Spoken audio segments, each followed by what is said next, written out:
Alright, today we're going to go over a classic programming problem called the minimum number of coins to make change. So given an array of coins, what's the minimum total number we're going to need to make amount? And if we can't make this change amount, we can't make change for amount, then we're just going to return -1.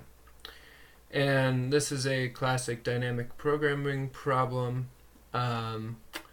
You should get a feel for these. I kind of get a sense when it feels like you can build up from the bottom, like you're making change, and maybe you can add a 5-cent piece and a 1-cent piece, and it kind of relies, your answer relies on previous or lower amounts in this case. So your answer would, for amount, would rely on amount minus 2 or something like that. So let's just dive in, and it'll make more sense once we start going. Okay, so we're just going to do an example here. You have coins. The array is 1, 3, and 5, and the amount we're shooting for is 7. So what I've done here is just made a chart, and this is something we could easily just program up with an array, or yeah, you just use an array to keep track of this. And then we're going to start with our base case of an amount of 0, and number of coins is just going to be 0. Okay.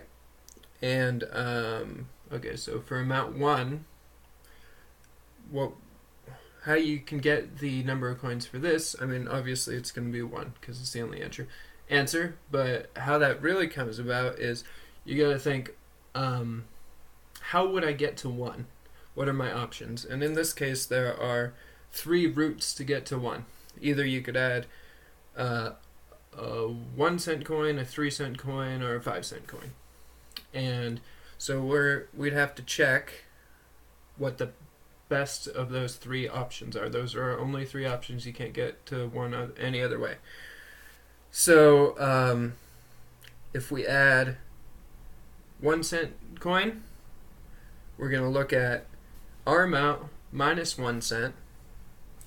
So 1 minus 1 is 0. And so we go back to the amount 0, and we see how many coins did that take. It took 0. So to get here with 1 coin, it's going to take 0 here plus adding that 1-cent piece. So it's going to take 1. So let's do min of 1, comma, we'll see what the other ones take. So a 3-cent coin, we're going to have to do, so we take the amount we have, we subtract 3 cents, we get an amount of -2. So that doesn't mean anything to us. That's outside our range. So we're going to have to make sure we have a check. If this isn't our array, we want to make sure that we're not going, if we do go outside the array, or if it's below 0, we just want to consider that number irrelevant. Okay, so, and then 5 is the same, so we are just doing the min of 1 equals 1. Great. Okay, for 2, same thing, so we can do 2 minus 1 equals 1. So we go here, and then so it's going to be the min of 1, and then minus 3 and minus 5 are the same, so we're doing the same thing, equals 1.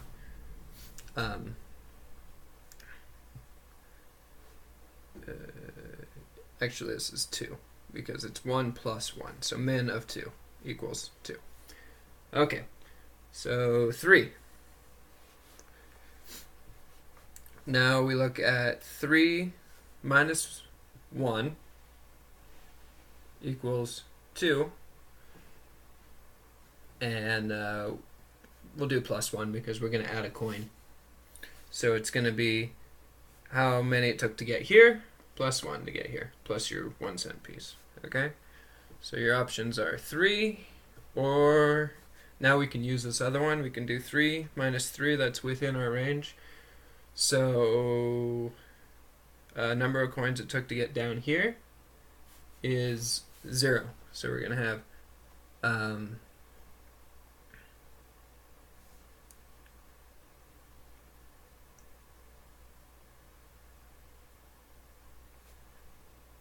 okay. So this is actually brackets too. So this is the amount you're looking at. So if you're accessing it as an array, it's like that. Okay, so our other one is going to be 3 minus 3 equals 0. So I'm just going to denote amount as 0 there. So your amount is 0. Number of coins needed is 0.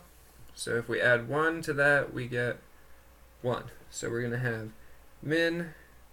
Oh, and with 5 just drops out of our range, so we don't use it. So we're going to have min of 1 and 3. That equals 1. Okay, so for 4, we're going to look at 4 minus 1 and 4 minus 3 and 4 minus 5 is out because it's negative. Okay, so that equals our array at 3, our array at 1. So our array at 3 is 1 here. So 1 plus 1 is 2. And our array at 1 here is 1. So we're at 2 as well. So this is min of 2 and 2 equals 2. Okay, we'll get there, I promise. 5. So now we hit our 5 again. So now we get to look at, I'll just erase the answers real quick. Okay, so we're going to look at 5.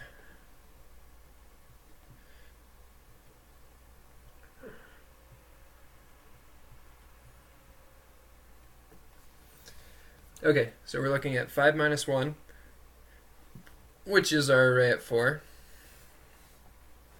which is 2. And then we're adding 1 to that, so 2 plus 1 is 3. Now if we do our amount 5 and we take away 3 cents, we're going to get to an amount of 2, which is 2. And so that puts us at 3. Now if we take our amount 5, we're going to get to an array at 0 plus 1. So our array at 0 is 0 plus 1 is 1. So we have min of 3, 3, and 1, which is 1. Okay, 6. Same thing, but with 6. So we get to array at 5 plus 1 is just 2.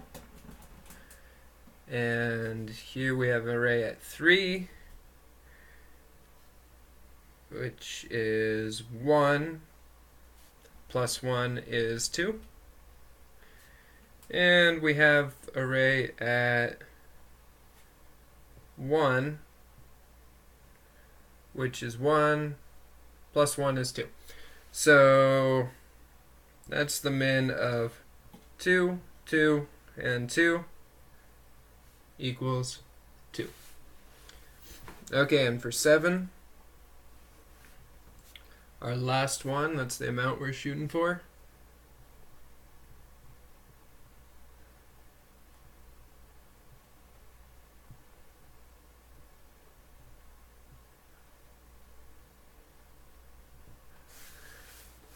Okay, we're going to look at the array, our array here at 6, which is 2. So 2 plus 1 equals 3. And our array at 4, 7 minus 3, is 2. So 2 plus 1 is 3. And our array at 7 minus 5, which is 2, is also 2. Plus 1 is 3. So we're doing the min of 3, 3, and 3 equals 3. Okay, so you should get the concept of that. We're just building up from the base case, and yeah, we're checking each of our paths, which is which coin can you use. I mean, there's 3 different options to get to your amount, and yeah, you just check those. And what I didn't look at was what if we couldn't get somewhere. Like, say you can get to one of these values, you just plug in, you just give it a value. If you didn't have anything in your min brackets, you just give it a value of -1. Like if we started at 2 here, then on this 1 here, we have no way to get here, so we just do -1. And then you'd need to add a check as you go down. If all 3 of these were -1, then this amount here would also be -1. So you could end up with a bunch of holes here, and you just need to keep track of that with -1 or something that isn't going to be interpreted as a value.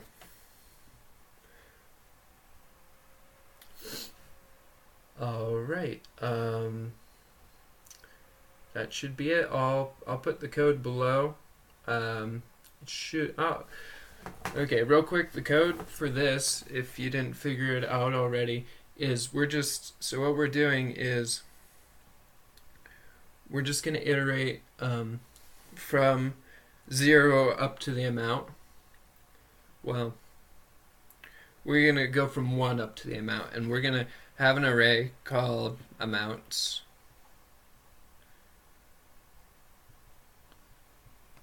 And we can just start that with 0 as the first amount. And then we're going to iterate up. So we're going to have a for loop that'll go up from 1 to equal to the amount that we're seeking.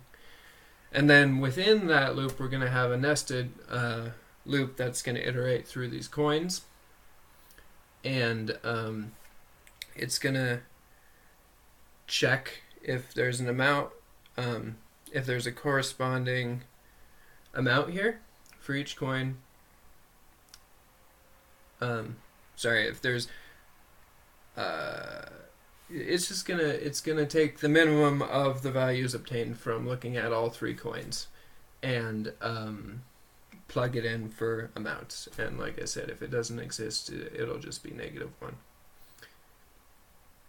And so it's just 2 for loops and this array. So I guess for big O time, we probably want to look at that. So big O time, we got 2 loops. 1 goes up to amount, so we can call that,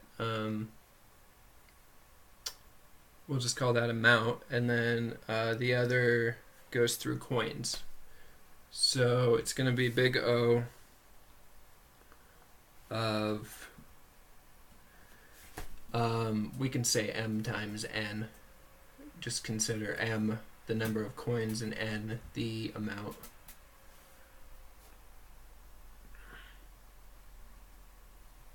So m times n, or big O of a times c. Well, you don't want to use that because it's a constant. A times n, I guess, number of coins. So amount times number of coins. And then the space for this is, we're going to go through every amount, and we're going to need to use an array the size of amount. So it's big O of A for space and time. And if you're, if you're really concerned about space, and you could minimize it by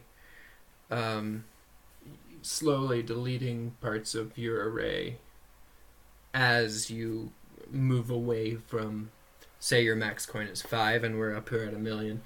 You could delete everything past max 1,000,000 minus 5, and you just have to keep track of that in some way.